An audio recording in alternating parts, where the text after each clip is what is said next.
Hey guys, so this is a video on how I like to make my bacon. Pretty much, I've got my brine here all ready to go. In my brine, I like to do 1 litre of water, 100 grams of honeydew cure, and then I like to bump down the salt. If you search it up online, it'll tell you to do more like 50 or 60 grams of salt per 1 litre of water. I like to put in about 30 grams of salt. I'll fill it up 10 litres full. I'll put in 1 kg of honeydew cure and about 300 grams of salt. I like to cut the pigs up, freeze them. I like to wait till I get 2 or 3 pigs, and then I'll do a big batch. So when I fire up my smoker, I smoke up 20 or 30 kilos instead of doing 5 or 10 kilos. Once I've got the brine ready, I'll pop the frozen meat in there, and I'll just leave it sitting out in the house room temperature and wait for it all to defrost.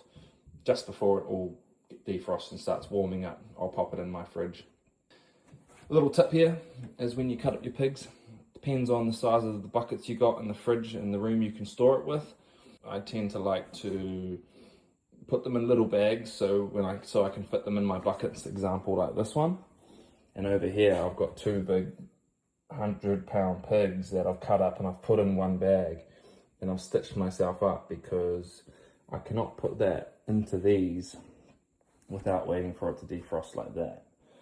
And then once you've got it all in the brine like this, leave it for about 5 to 10 days. I like to do about 7 days, and then pull it out of the brine, dry it out for a couple of hours, and pop it all in the smoker. So I'll get this all sorted out, get it in my buckets, and then I'll see you guys in 7 days, ready to smoke. Rightio, I'm just gonna pop it all into the fridge. Fridge set at the right temperature.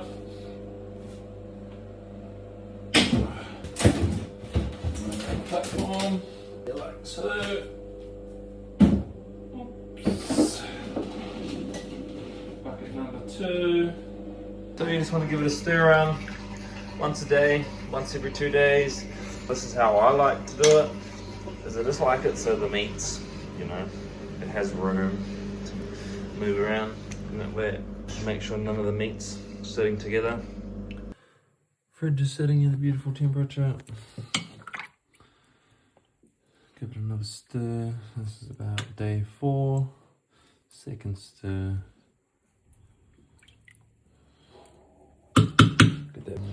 This will be the final stir.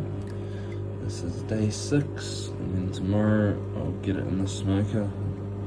Okay, so I've got the new smoker here. I've just put in the 1 bucket. I've got this new rack I've welded up today. Just welded up 3 oven racks if anyone's interested on how I've done it. Put a couple of brace bars underneath. Heaps of smoke pouring out of it. Yeah, so this is what we've got for an overnight smoke. We might try and give it a bit more. So this is the next process that I like to do for drying out my bacon. I might try and do that in the future, is make me some wire racks that I can pull out and install into here so I can just have big drying shelves in the fridge, but we make do with what we got for now. So I just want to leave it in the fridge, a nice cold fridge, back down to the same sort of temperature between 1 and 3. So you'll see there's a little tiny bit of moisture on some of the pieces, so that kind of just dries this out as we leave it in the fridge for a bit. This is the final process of cutting up my bacon. We just like to slice it up in small little slices as thin as we can get it. You kind of want to cut it across the grain, I believe. So I like to cut it like this. So we just pop all of this into one bag.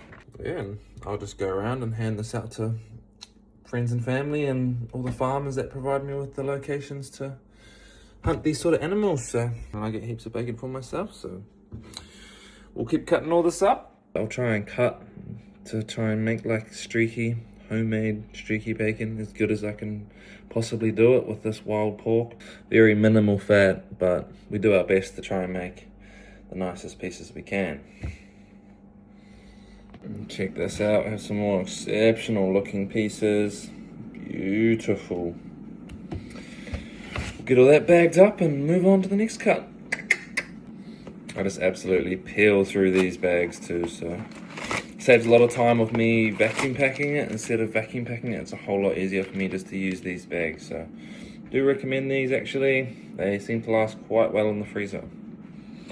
This here is one of those nice pieces with the back strap involved, and then we've got the whole belly flap that comes off the rib.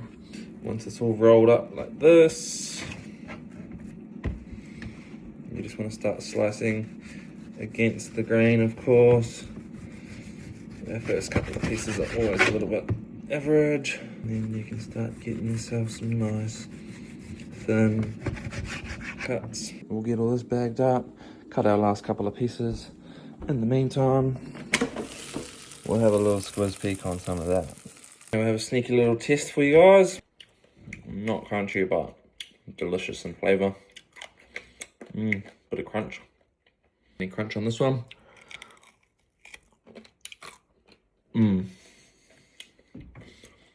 Delicious. And the fat. Fat's always the best part in bacon.